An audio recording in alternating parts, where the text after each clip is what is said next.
They say that the Gaon Mivilna say when Russia will arrive to Constantinople, which is, by the way, Istanbul. Turkey. Right where they cut the border.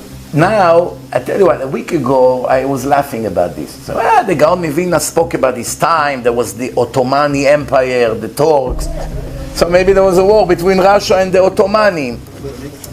So I said, people like to take things out of their contents. But now I'm beginning to think that maybe the Gaon Mivilna was talking about Russia attacking Turkey.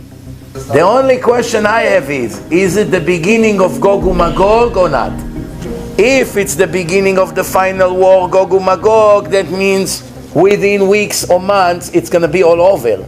The conquest of Constantinople, prophesied in Islamic eschatology, will occur only after the Great War.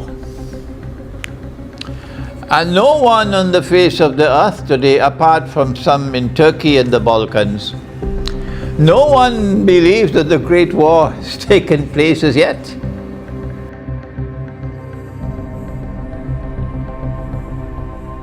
Independent Islamic Republic. Prophecies about World War III have been floating around for centuries. One of the most famous is, of course, of the Russians entering Constantinople, modern-day Istanbul, with a Muslim army in order to liberate it. According to a number of scholars in Islamic circles, the army that conquers Constantinople will free it from the clutches of evil, and this army will be blessed by God.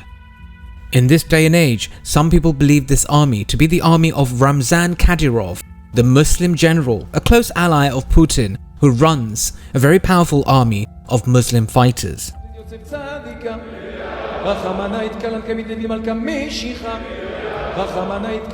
The Jews also have a similar prophecy. Apparently, when you hear about the Russians in Constantinople, it's time to prepare for the end of days, as the coming of the Jewish Messiah is imminent. With war raging in Ukraine and no end in sight, maybe those prophecies might be fulfilled, who knows? I think it would be interesting to see how the elections pan out in Turkey, because the results could have serious implications on the world stage. And hey, we might even see the fulfillment of those prophecies. The first round of presidential elections in Turkey will be held tomorrow. To win, a candidate needs to get more than 50% of the vote. However, going by the polls so far, I think we're heading for a second round, which is likely to take place on May the 28th. The winner will be the candidate who receives a simple majority of votes. All this affects us all. It's probably one of the most important elections on the planet. Turkey is a country which has political, economic, military and other assets needed by the entire world. Any changes that happens will have big implications on the balance of power. By that I mean, if the opposition leader Kilicdaroglu wins. Welcome, good to see you, my friend. Fine, thank you for coming. Turkey is very important for the West. Turkey has been in the Western Alliance camp since World War II, and it's only recently we've seen Turkey distance itself from the West under Erdogan, moving closer to Russia. The more closer Turkey gets to Russia, the more the Americans and Europeans raise concerns. However, if Kilicdaroglu wins, we're likely to see Turkey move closer to the West, and then we'll have more of a chance to see the Islamic and Jewish prophecies being fulfilled in a confrontation between Turkey and Russia. We're even likely to see Turkey unfreeze its blockade on Sweden's accession to NATO, which no doubt would annoy Russia. It would also send a clear signal to Russia that Turkey has chosen to side with Ukraine against Russia, unifying Turkey's position with NATO without compromise. All this has a potential of happening, and that's why we may see some sort of showdown between the two. There's a lot at stake. Russian-Turkish relations currently include the most important construction of nuclear power plants and potential cooperation in the field of nuclear energy. On April 27th, the reactor of the Akiyu nuclear power plant, the first nuclear power plant in Turkey, which is being built by the Russian state corporation Rosatom, was launched. The Americans aren't too happy about that. They want to implement their own ideas in this field. However, for now, America has no appetite to share nuclear technology with Turkey, as it can't trust Erdogan. The game would change, of course, if Kilicdaroglu got elected, but for now, the Turkish-Russian projects are serious, and it's also a credible alternative to what the Americans can offer in this field.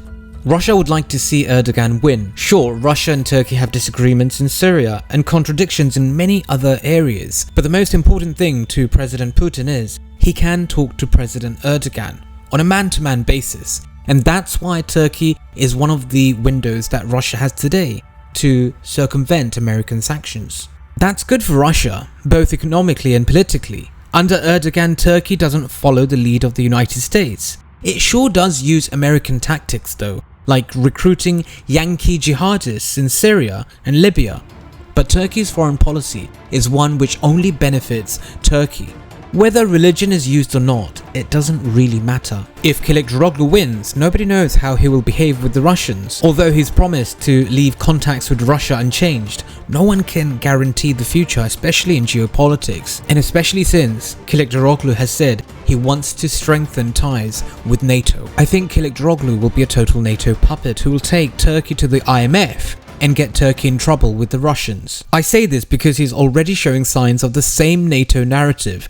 Kilicdaroglu wrote a post on Twitter that surprised a lot of people. He called on Russians not to interfere in the elections, playing on the same narrative the Americans did during the presidential elections out there, where they were basically accusing the Russians of meddling in American elections. Although Russia has a lot to lose if Kilicdaroglu does get in, one thing for sure is, it's not the Russians who are meddling in the elections, it's the collective West. It's the Americans, the European Union and Britain who are trying to dictate to the Turks who they should vote for. At the Independent Islamic Republic, we believe Erdogan is the lesser evil. It would be good for all of us if he wins and may even prolong the inevitable.